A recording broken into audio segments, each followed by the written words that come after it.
it up in the preseason, non-district, district playoffs. Set goals for each. All right, 5-0 out of non-district. Proud of you. Great job right there. Good job, everybody. Good job.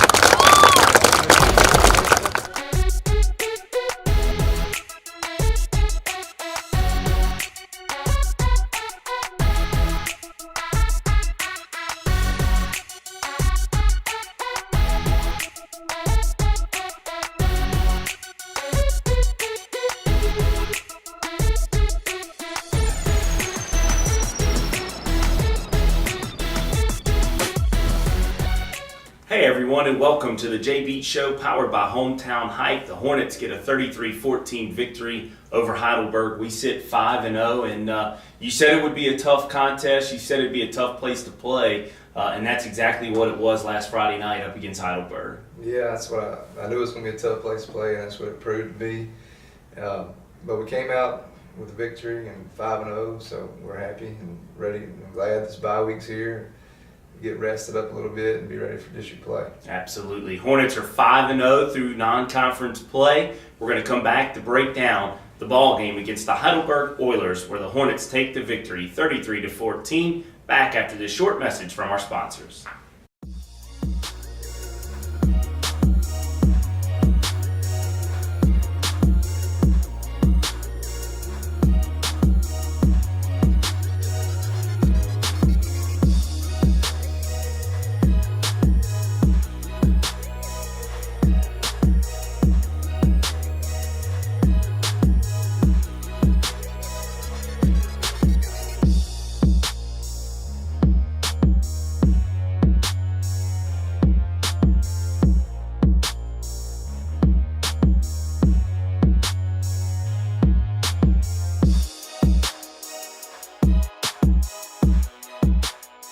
Welcome back, everybody, to the Beech Show, powered by Hometown Hype. Jason Baker sitting with our head coach, Jay Beech, and we're looking at a first half against Heidelberg.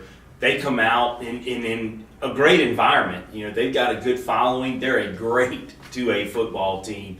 They score first. They get on top 6-0, and again, I thought it was, you know, a picture of our resiliency as well, to not panic, to not get frustrated early. Take us through maybe that first quarter where they jump out on top 6-0.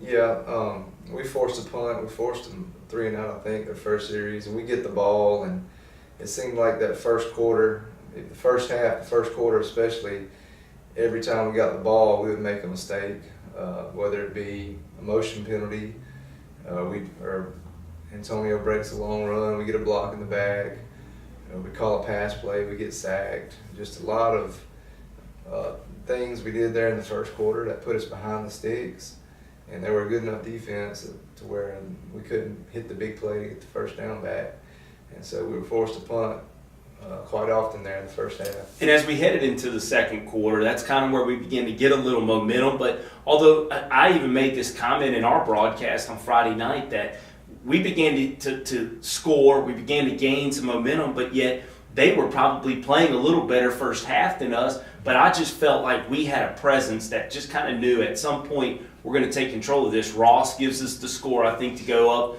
up 13-6. Just talk about that second quarter and maybe that transition to us gaining that lead, and how you felt that helped you maybe head towards halftime. Yeah, I think the feeling on the sideline was that, you know, Heidelberg was playing very good, and we weren't really executing on all cylinders. But I don't think at any moment that we feel like that we wasn't going to figure out a way to score. It just took us a little while. And they obviously were focused on Austin. And I thought Roosevelt, played maybe his best half of football of this season in the first half. And he was emotional about it as well. You could see the energy that was feeding off of Roe. Talk to us about what maybe led to Roosevelt's performance in the first half. Yeah, I don't know. They looked like they were maybe flowing outside to Austin a lot. So, yeah, the runs to Roosevelt were very effective, and he ran with a lot of, you know, determination and with his shoulders down, and he had some big gains for us. Is that what you have to have from him? I mean, if we're going to see as this season plays out and teams are going to gear towards Austin, do you have to see Roosevelt? Is that the I guess the yin to the yang, if you will, to Austin? I mean, is that what he has to do to be successful? We have to have our weak run, the runs to Tyson have to be successful. Our runs to Roosevelt have to be successful. Our passing game needs to be successful. Yeah, we can't just be one-dimensional, and we can't just rely on Austin all year.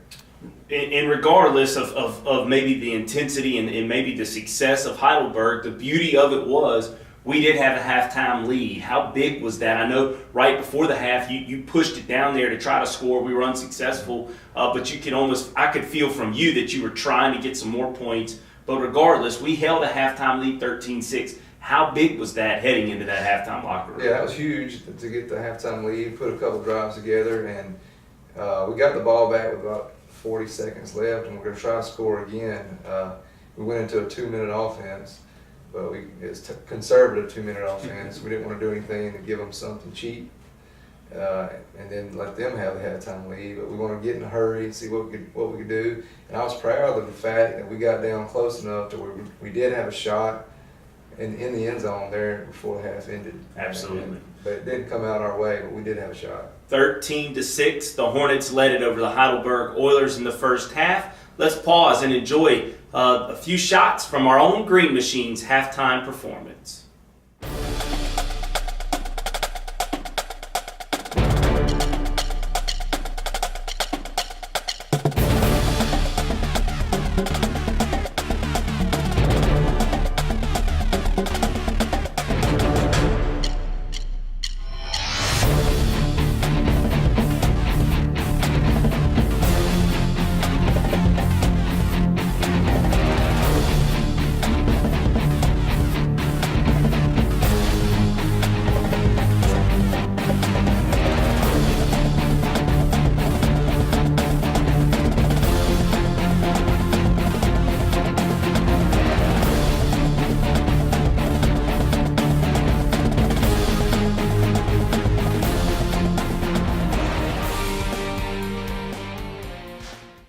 Welcome back, everybody, to the Jay Beech Show, powered by Hometown Hype. And we come out of the halftime locker room up 13-6. What was the mood in the locker room? What did you tell the team as you were exiting the locker room to get ready to take on the second half? Yeah, the mood was we knew we had to make some adjustments. Offensive line coming back and telling me some of the things that their D-line was doing that was a little unconventional. So we knew we had to get on the iPads and basically just watch film for about halftime and went through our plays and talked about what we could have done better, could have done different to make the play work, and we were, felt very confident coming out the second half that we was going to be successful. I thought the third quarter was the key of the football game, me personally. I felt like your team needed to assert itself, and I felt like you did that. You get a big return from Kane and Ray to start the third quarter, and then Austin Bolton turns back into Austin Bolton and just does what he does. And he winds up getting us a score to Big T to move the score to 19-6. And from that point, and much like, from a couple of weeks ago against Stone, I kind of feel like your team, not that they're hinging on Austin, but when Austin scores, it's kind of like everybody breathes a sigh of relief, like everything's going to be okay. Yeah, that's true. Like I said, we made the adjustments. The adjustments were successful. We put together a few drives and scored. And as soon as we felt good about that, they switched defenses on us. And so then we had to go back, and they managed to get a stop or two again on us. So we put the pedal to the metal in the third quarter, but they never stopped. They didn't quit. They kept playing tough. They made some different adjustments on defense and forced us. We turned it all over on fourth down at one time, and they kept playing hard offensively, and they started putting the ball up in the air, and their quarterback was throwing some really good passes right on the money. Our DBs made some plays, and their receivers made some plays. So overall, we were happy with our performance in the second half. Missed a few tackles there, gave up a score. First score we've given up in the second half all year. But still, we're not, wasn't too upset about it, and we'll get better at it. It's the first time we've been tested in that manner. You mentioned the defensive backs. One of the plays that I thought was just so pivotal in a play to me that describes the Poplarville Hornets to a T is their quarterback breaks off on a long run, and I don't know who was going to catch him, but DJ Travis takes off and makes a play, and to me it speaks volumes for DJ and the effort that he gives, and it was just a perfect representation of this program. Speak a little bit about DJ and his play, and really, I thought he would get tested a lot last Friday night, but they stayed away from DJ. They had done their homework to make sure that they didn't visit his side of the field. Talk about the play by DJ. Yeah, well, DJ back, he played a great game against Stone as far as covering and tackled really well.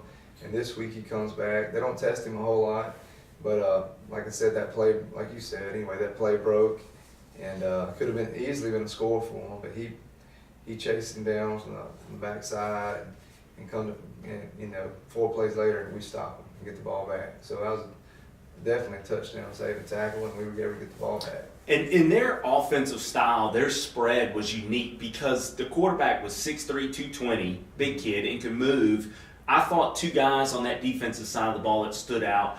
Peyton Graham is obvious, but Ross Barnett, who's really had a great 5-game stretch of this season, really stood out, made some plays behind the line of scrimmage, which is what you want from your linebackers, to see the ball and go hit the ball, and that's exactly what Ross did. Talk a little bit about maybe those guys play there late in the third quarter, and especially heading into the fourth quarter. Yeah. Well, we got 2 really good linebackers, and we got 2 really good backups as well, but Peyton's really good, really strong against the run, and we asked Ross against those spread formation teams to do a lot out on the edge as far as covering backs out of the backfield. He's got pitch man and he's covering slot receivers, so we ask him to do a lot, and he does a great job for us.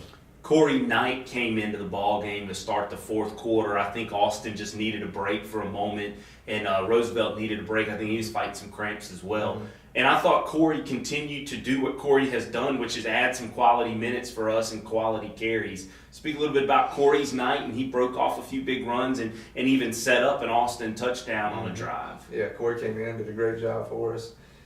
Like I said, he's a sophomore, and he's pushing to get more playing time and pushing to have experience where he can be the go-to guy next year in this offense. And he came in, I think he had 6 or 7 carries. I think he averaged close to 10 yards a carry, and he's got determination. He runs the ball really hard, and we have a lot of confidence giving it to him. I think he had close to 400 yards of total offense. One group that I didn't want to leave out, because I thought Friday night was maybe their toughest test, is their 5 offensive line, close to 500 total yards of offense. I believe. Your offensive line, I felt like I even made a comment that this might have been the most athletic front that we were going to see. I don't know that they had as much depth as maybe some of the 5A schools up front, but their front 4, front 5, front 7 was as athletic as you'd find. And I know early in the game they kind of controlled things, but then our offensive line, to me, later in the game became a presence. There were holes you could drive trucks through there in the second half. How big was that starting 5 offensive line, and how well did they play for you guys? Yeah, well, their defensive line was very athletic, fast. They didn't play like your average D-line. They would wait on us to move, and they'd hop around. They'd try to hop over the top or squeeze. They weren't ever really going forward on us, and that was giving us little fits at first. And we just had, I challenge the guys, just stay after it. They're going to make some plays, but let's see how much they got in on their 4-quarter D-line or their 2-quarter D-line. We'll just have to see. And I thought we tired them out a little bit there in the second half, but they kept playing hard. I give Heidelberg a lot of credit, but our offensive lines are very solid, and we've got a lot of confidence in them. Absolutely. Hornets had led it 33-14. That was the final score over the Heidelberg Oilers. Our player of the week, sponsored by Hearing Forward's Ross Barnett. You just spoke to him a little bit earlier, but he's a unique individual. He's a personality on this team. I think he's a motivator on this team. But when it's all said and done, he's a darn good football player on this team. Talk to us a little bit about Ross and what it's like to coach Ross Barnett. Yeah, Ross has great instincts on the defensive side of the ball. He's a good offensive player for us too, and he's just a football player, all-around football player. Also, a great rodeo athlete as well. Dedicated young man in both of those sports, and puts a lot of work in the weight room. And he's a leader. He gets emotional out there. It's important to him, and he hates to lose in anything. So he's a good one to have. Absolutely. I'm glad he's on our team. Ross Barnett, our player of the week. Going to spend some time with Mackenzie Harris, Ross Barnett, our Player of the Week, sponsored by Herring Ford.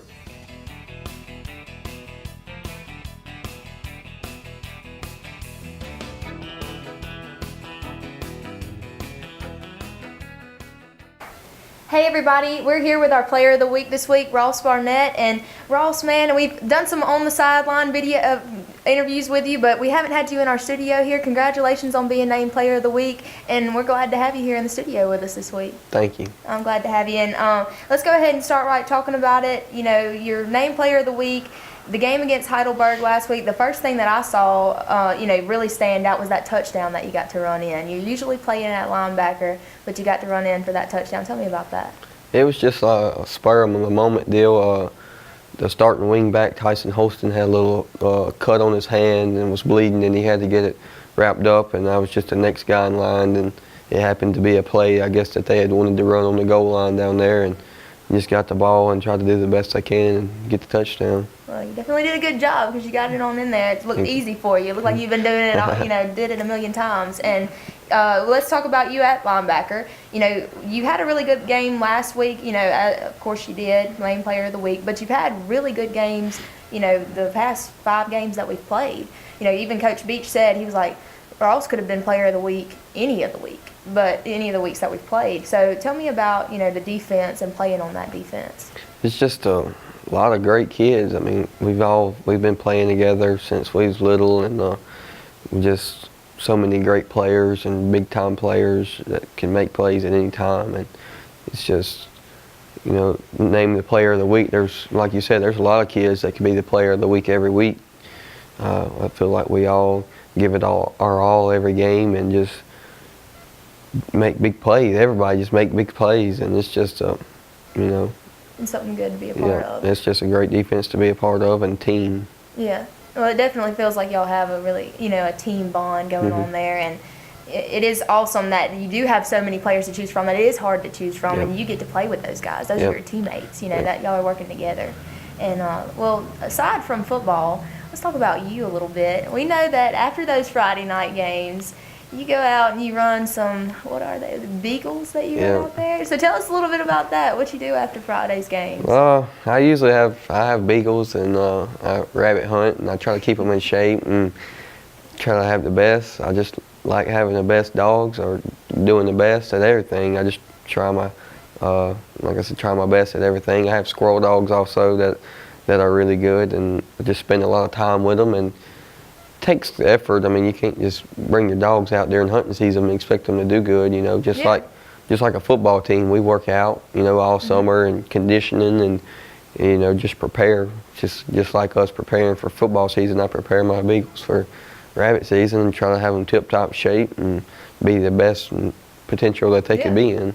Well, that's pretty awesome. And you're a busy guy. Because I also hear that you and Mr. Number 8, Tyson Holston, y'all are kind of some little entrepreneurs out there. Y'all have a little wood chopping business. Tell me about that too.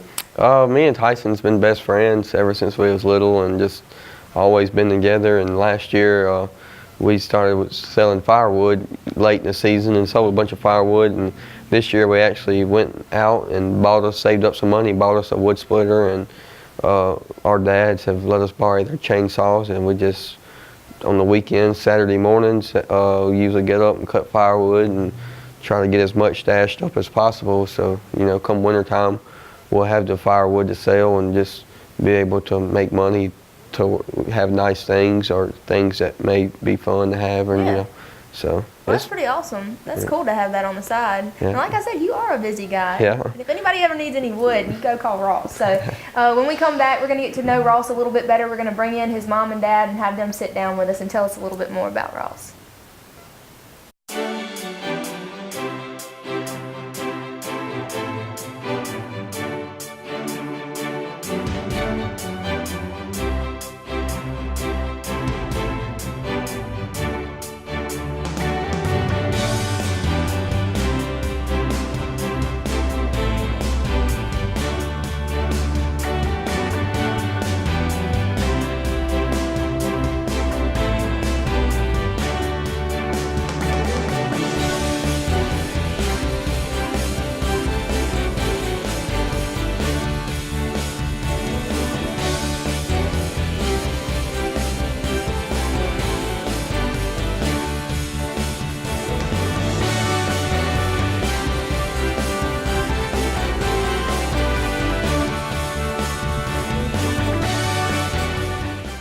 Hey everybody, we're back here with our player of the week, Ross Barnett, and we have his dad, Mr. Dennis Barnett, and his mother, Miss Marissa, joining us. And Mr. Dennis, I'm going to talk to you first about Ross. We know that he's a busy guy. He's into a lot of stuff, football, running those beagles, and his wood chopping business. But we also know that he's got another thing that he does on, Fridays and Saturdays. So tell us a little bit about his rodeoing.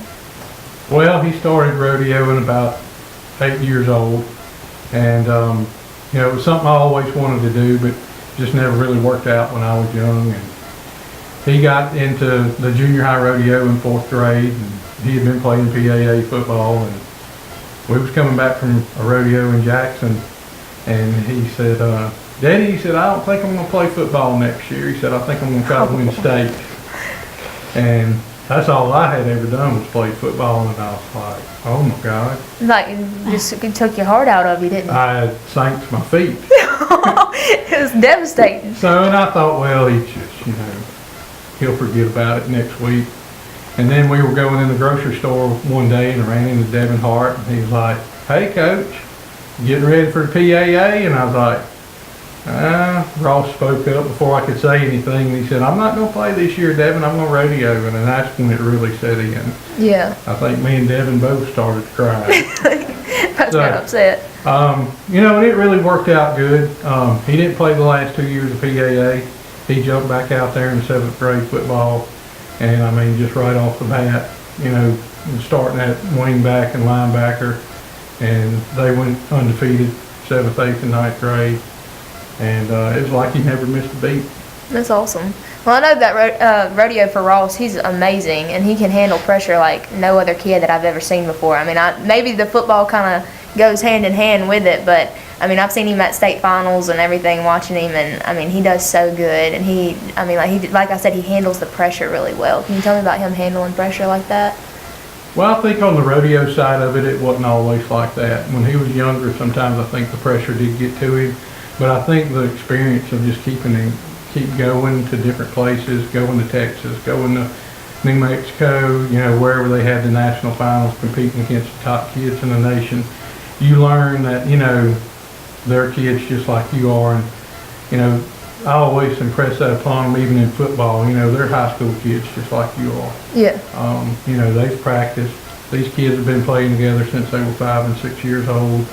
And they know each other, they love each other, they trust each other. Even the parents in the community, I love the rest of those kids on that team just like I do mine. Right. And would do anything for them. And it's not just me that's like that. It's Everybody. a lot of the other dads that's coach football, the moms that's made Gatorade or cooked hamburgers or, whatever the situation, been involved. It's just a big team community effort at this point. It's awesome. It's an awesome thing to be a part of, too. It is. It's awesome. And Miss Marissa, I'm going to jump to you now. I'm going to put the spotlight on you. And it's always fun to hear about our players as little kids and what they were like when they were younger. And nobody knows them like their mama does. Mm-hmm. And I know that you know Ross. And can you tell me a little bit about how he was whenever he was a little kid? Busy. Like he is now? Busy. I think I would come home from work and he would be in his little infant car seat in the tractor with his daddy, out plowing. Into it all. Always. Never watched a day of cartoon in his life. Never played with little cars and trucks. Was outside building fence, pinning his little cows, pinning his little sister under the table. Was he a good kid, or was he kind of more on He's a boy. He's good, but he's a boy. He's a boy. Hey, that's fine. We like him to be all tough men and everything. Well, Ross, congratulations again on being named Player of the Week, man. We are so happy for you and excited for you. And thank you, Miss Marissa and Mr. Dennis, for coming in and talking with me. Thank you. Thank you for having us.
I'm here with Brady Tynes, who's on our special teams. And, man, tell me about tonight's game and how it was going. I mean, you were the one that were making all the tackles tonight on those kickoff returns, man. It was pretty great. I just saw the hole and I just filled it. I grabbed them up and brought them around and then get past. Did it kind of feel like you had something, you were trying to prove something out there, trying to tackle these big old guys? Yeah, just trying to earn the spot right there. Absolutely. Well, man, tell me a little bit about playing on this kind of team. We're having a really good run this year, and you getting to contribute like that on the special teams. A lot of people don't know how much that does for their team. Tell me about that. It's just pretty great. I mean, it's just so energetic out here. And you can just feel it and stuff out on the field. Well, you definitely had a lot of energy tonight, man. Congrats on a good game tonight, and thank you for talking with me. I'm here with Chandler Norris, our defensive tackle. And Chandler, man, you were just thrown in there right at the start of the season, and this is your first year starting on varsity, and you've been in there ever since, man. Tell me about how that feels to play on this team. It's amazing. I worked real hard this summer. Caden got hurt. They threw me in there. I just got to thank God for that. Absolutely. Those coaches talk about you all the time, talk about how good you do and how proud they were of you. Tell me about your coaching staff and how have they helped you a lot this year? Oh, yes, ma'am. I didn't know a whole lot about playing position, but they really taught me a whole lot about it. That's awesome, Chandler. And you had a good game tonight. Tell me about tonight's game. It started off kind of a little bit slow for the defense in the first half, but y'all really got it rolling in the second half. Can you tell me about this game? Yes, ma'am. We came out first half. We really went and did what we were supposed to do. Came out second half. Same story. Got on us. And we really came out second half and did what we were supposed to do. Absolutely. Well, Coach Story must have had some inspiring words because y'all definitely came out and shut it down in the second half. Congrats on a good game tonight, Chandler, and thank you for talking with me, man. Hey, everybody. I'm here with Blaze Beerwood, our safety for the Poplarville Hornets. And Blaze, tell me about tonight's game, man. That was kind of started off a little bit slow, but then y'all got really rolling in that second half. Yeah, it did. It started out slow, but this is how hard it is to compete till the very last whistle, and no matter what, we're going to come out strong. So that's what we're doing. Absolutely, and you're usually used to playing on the offensive side. You're our quarterback for all throughout ninth grade and everything, and now you're playing on the defensive side. Tell me about playing on defense. Well, it's different. I'll tell you that. It's a lot quicker on the defensive side. I give all the credit to Coach Story. He worked with me every day during spring training, all season working because he knew I was going to be a big part of the defense, and I give all the credit to him. Most of the credit to God for blessing me with the talent I have. So I appreciate it. You've definitely had a really good game tonight. I saw you out there running with those guys. Tell me about how it is running those routes and having to tackle them on the run like that. Is that hard? Is that, do you have to work on that? You do have to work on it. You have to make sure you're feeding right back pedal. Listen to Kyle on my free safety. He tells me when to switch it. All the defensive backs work on that every day, so it's fun. Absolutely. Well, thank you so much, Blaze, for talking with me, and congrats on a good game tonight, man. Thank you. Go Hornets. Hey, everybody. I'm here with DJ Travis. And DJ, y'all had a good game tonight. Like you said, kind of started off slow. Tell me about tonight's game. What did you think being on the defensive side? Well, we came out slow a little bit, like you said, in the first half. Coaches came in the locker room and told us we had to step it up, and that's what we did. We had a lot of missed tackles. I mean, myself, I missed one tackle, but I picked it up in the second half. Everybody picked it up, so we just played as a team and got the win. Being on the defensive side, y'all are used to, like last week, y'all had a really good game. Y'all were kind of like what kept us in the game last week. Tell us about tonight, kind of starting off slow for the defense. What made y'all get that fire back going tonight? Well, like you said, we've been having a great defense, Like when we got in the locker room, everybody, they know what we had to do. I mean, everybody knew what they had to do. Come back out here and pick it up, play strong, like, corner football do, so that's what we did. Absolutely. And, man, running after those guys as a defensive back, down there in the end zone covering those guys, is it hard to, cover them enough to not let them get the ball, but also keeping yourself from getting those penalties on you? I just stay focused. I just treat everybody the same. I just work hard. I mean, if I got the chance to tackle somebody in open field, no matter where it's at, I'm going to do it. Put my grind, my team. There you go, DJ. Well, congratulations on a good game tonight, man. I know that you had a few missed tackles, like you said, but you ended up having a great game tonight, man. Congratulations. Thank you.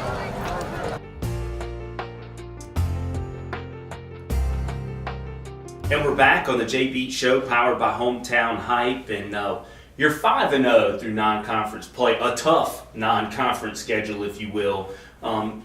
One of the things I wanted to focus on, maybe that makes us a little different, is we want to focus what makes us 5-0. What's the process been like? And I'll start there. How much of this is a process that you're building towards, and how pleased are you maybe with the process through 5 games?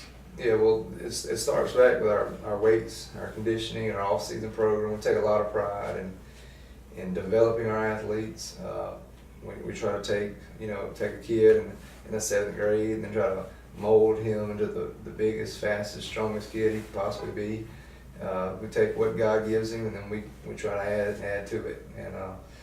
And all of our coaches and our coaching staff, we have a role in that. And we take a pride in it, and we lift weights and condition just like everybody else during the school year. But then our summer program's pretty grueling, 3 and 4 hour workouts. So by the time they get to Friday night, what you're putting out there is going to be a man. He's not going to have many weaknesses. We're going to have all that out of him. There's not going to be any quit to him, and if there is, he wouldn't have made it that far. One of those programs is your Ironman. You do a competition. I believe you do it in the summer, early summer, and I think it's a several week type process to where you're grading these individuals and watching that process takes place. And as a matter of fact, if you want to see the process of the Ironman video, you can check it out on hometownhype.com. We cover a video. Speak to us about that competition and what's that like. And I believe Peyton Graham was our 2017 Ironman, and I think it's a badge of honor that those guys can wear that go on to take that award. Yeah, in order to win the Ironman, you've had to work out and push yourself for a number of years. You're not just going to come in and win that thing. It's the culmination of the year's weightlifting and conditioning program. And we start, and hopefully we start in December. Got to start in December this year, off season. Then we worked hard all the way until the end of July, and then we tested the kids and their strength, speed, and agility, and it was just a culmination of their working out all from November, and then they competed to see who was the best, and it was a mixture of weightlifting and speed, and point values per lift or per run, and you come up with your Ironman. One of the things I also wanted to touch on, just one element of what makes us different, what makes us special. I felt like the character and the quality of the kids that make up this program. I'm going to share with you a story. Friday night against Heidelberg, Kenyon Ray, who I attend church with, and it's just a wonderful family. He makes this interception, and he runs over and he's standing there waiting on a play from you. And I tell him, Kenyon, what a great play. And I slap him on the shoulder pads, and he just turns quietly and just bows his head and says, I just give all the glory to God, and looks up. And it was just a moment that kind of caught me. Talk to about the character and just the quality of kids, and how proud are you to be a head coach of kids such as that example that make up this program? Yeah, we got some really humble kids, and that has nothing to do with coaching there. That's just who they are and their families and their faith and the churches they go to. And Brother Billy Kent speaks the word to them. And we just got a good group of kids, humble, hardworking, fun to be around. And I'm just fortunate to be a part of that. Absolutely. Now let's turn our attention. We're going to go into a bye week, so it's going to be 2 weeks before you'll get another J Beech show, but we'll have a special feature for you in our regularly scheduled time slot next Wednesday. But what do you know about Greene County? That'll be a homecoming game. As we take this show today, they're 5-0 as well on the season, possibly could be 6-0 when they roll into the nest. Talk to us a little bit about what you know about Greene County, who will be our next opponent. From what I've seen from them a little bit on film, Coach King, it's his first year there, and you can definitely tell on film that they got a really good offensive system in place there. It's really sharp, it's really executed well. It's a nice, clean system. They don't hurt themselves, and play really sound, fundamental defense like us. And they're 5-0, could be 6-0, so it's going to be a huge challenge, and we're looking forward to it. Absolutely. It's going to start our district season. We're going to look to try to repeat as district champs. I'm sure that's a goal of this program. Coach, we appreciate your time, and we look forward to talking to you on the next edition of the J Beech Show. Okay, thank you. That is head coach Jay Beech. I'm Jason Baker. We hope you enjoy these fan images sponsored by Radio Shack and Poplarville Hardware from the Heidelberg ballgame.